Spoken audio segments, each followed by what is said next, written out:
In this video, we will be discussing osmoregulation and nitrogen excretion. There are two main ways for organisms to maintain their water balance: osmoconformance and osmoregulation. Osmoregulators will actively move solute to passively move water, creating a new ideal environment for the organism, so they are not going to be isoosmotic with their surroundings. Osmoconformers, on the other hand, do not transport solute. They take on the conditions of their external environment, and they are isoosmotic with their surroundings. All osmoconformers are marine animals, and most of them are also invertebrates. Similarly, organisms who cannot tolerate large changes in external osmolarity are considered to be stenohaline, whereas organisms that can survive large changes in osmolarity, such as salmon, which move back and forth between fresh and salt water, are euryhaline. Regulation of water balance in different animals looks different based on their external environment. For marine animals, the main issue that they're going to face is water loss due to high solute concentration in their environment. So if you think about it, they're going to be in salt water, and so that salt water is going to be constantly drawing water out of their cells. So they excrete urine with a high concentration of salt and very little water. They're trying to hang on to as much water as they can get. And that is going to be, in the figure on the right, the bottom portion is going to be about a saltwater fish.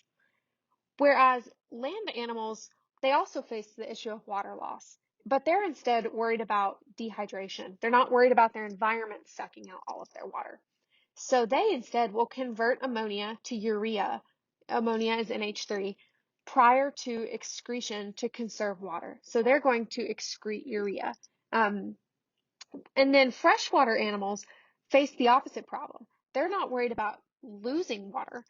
Due to the high concentration of salts within their bodies as compared to the external environment, they're worried about water gain. So they instead take in salt through their gills, and they'll excrete large amounts of very dilute urine. The main purpose of excretion is to eliminate nitrogen waste. So different types of animals excrete nitrogen in different ways based on their individual characteristics. And excretion always involves a trade-off between the toxicity of nitrogen waste and water loss. So if you look at this figure on the left, it shows the different ways that amino groups can enter organisms' bodies and then the different ways that they excrete it. So in the case of most aquatic animals, including most bony fishes, they will excrete their nitrogen waste in the form of ammonia. And then mammals, most amphibians, sharks, and some bony fishes will excrete urea. And many reptiles, insects, and some land snails will excrete uric acid. And we'll cover this more on the next slide. So now, here are the three main forms of nitrogen excretion.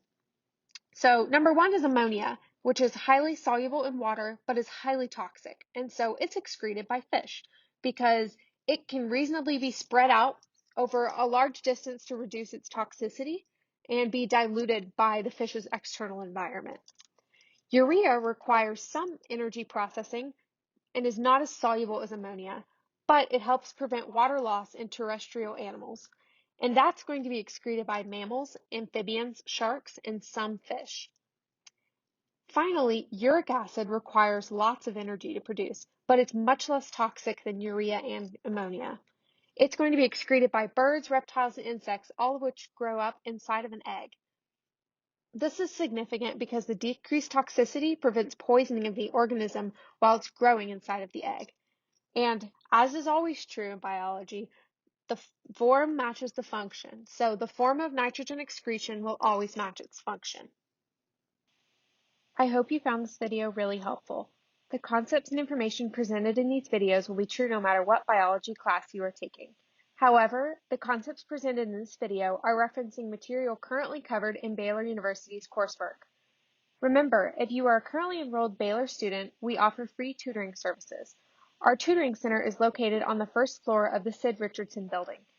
You will find all the details you need about these services on our website, www.baylor.edu/tutoring. You may schedule a free 30-minute one-on-one tutoring session online or just drop in during any of our open business hours. For more information about our current services, please visit our website. Thank you.